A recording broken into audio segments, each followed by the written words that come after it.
Hey everybody, Austin Hill Shaw here, founder of Creativity Matters and author of The Shoreline of Wonder on Being Creative. In this segment, we're going to talk about the relationship between creativity and collaboration, between creativity and collaboration.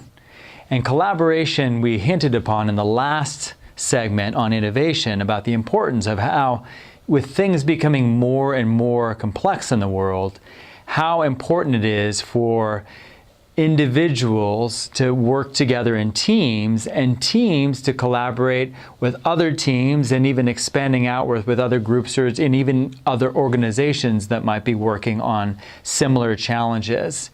And sometimes we can mistakenly think that this is a new thing, that collaboration is kind of the new thing to do that goes along with creativity.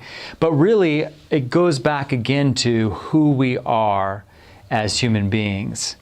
Not long ago, Scientific American came out with a cover article entitled How We Conquered the Planet. How We Conquered the Planet.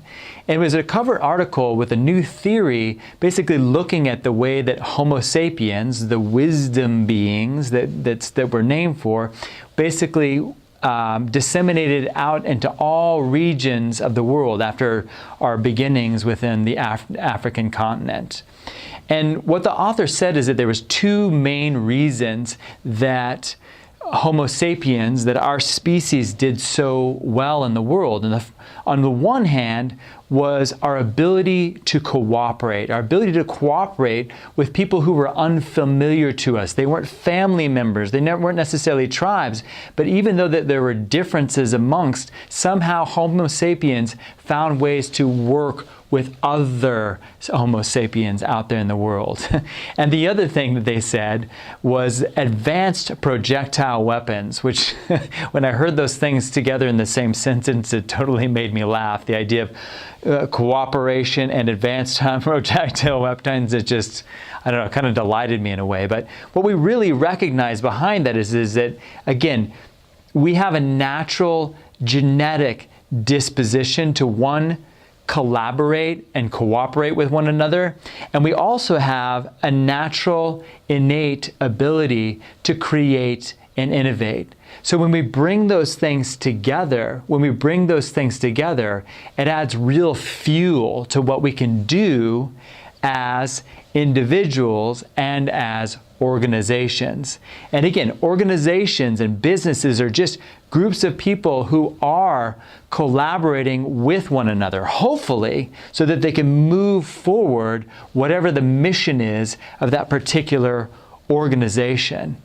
And the other thing about collaboration is that it feels good. It's naturally part of who we are. And the great creators and innovators out there realize that. They realize the importance of collaboration. That nobody, even though individuals come up with insightful ideas, none of us do anything alone. Like, what comes to mind when I think of that? I think of some of the greatest scientists ever, Sir Isaac Newton and also Albert Einstein, both of which said at courses of their lifetimes, if I've seen any further, it's by standing on the shoulders of giants. What do they mean by that?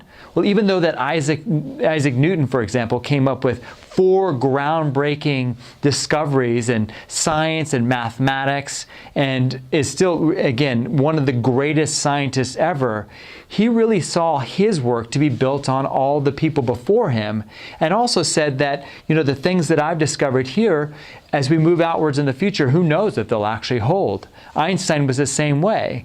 They were both lovers of science, but also of the mysteries and all the causes and conditions that have to come together in order for these discoveries to be made and for these advancements to be made in general. So that's kind of the other spirit of collaboration, that it's not just collaborating with other human beings, it's actually collaborating with the world at large. In organizations, that means our willingness to stop seeing our competitors as necessarily as competitors and start to say, how can we learn from one another so that we can better our businesses? You know, one of the things that comes to mind in terms of a collaborative project was the teaming up of General Motors with Toyota in the 1980s.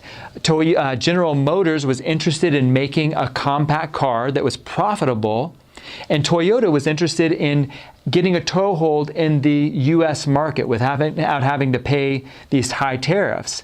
And so what they did is that General Motors, again, had a plan that Toyota came in, and Toyota taught General Motors about the Toyota production method, which was highly innovative compared to what General Motors was working with. This idea that everybody on the line can basically stop the line at any time if they see an inefficiency. I mean, what an amazing idea. What an amazing departure from Fordism, where it's like, we got to keep the assembly line going no matter what.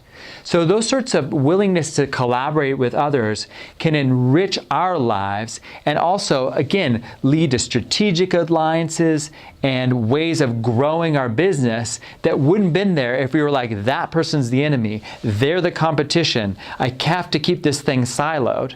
Another example of that comes from Silicon Valley. It's very well known that around Boston was a very much better, there's already companies like IBM working there, and a lot of mental capital with Harvard and MIT in those areas. And yet it was Silicon Valley that ended up rising as the center of computers and technology, basically the digital age. And why was that? Because there was no competitive clauses and that were instigated over on the East Coast. And the West Coast, people just collaborated and shared ideas freely. And when they shared ideas freely, everybody was learning from one another. Everyone was learning from one another.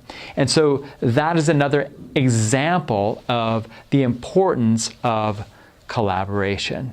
So again, collaboration takes us from isolated creators to groups of innovators to ecosystems of innovation and growth and I would say fulfillment when we are starting to break down the barriers between what we perceive to be on the inside, the insiders, and the outsiders. Even when we can start to involve consumers within the process of developing products, as so many companies are starting to do, that is even another way of building relationships, of collaborating with the people that will ultimately be buying our products and services. It's a great way to get people on board. So I hope this has been helpful. And before I go, I invite you to think of ways in which you might have an opportunity to collaborate where you may have not seen it before, just based on our conversation. Could it be with another department within your organization?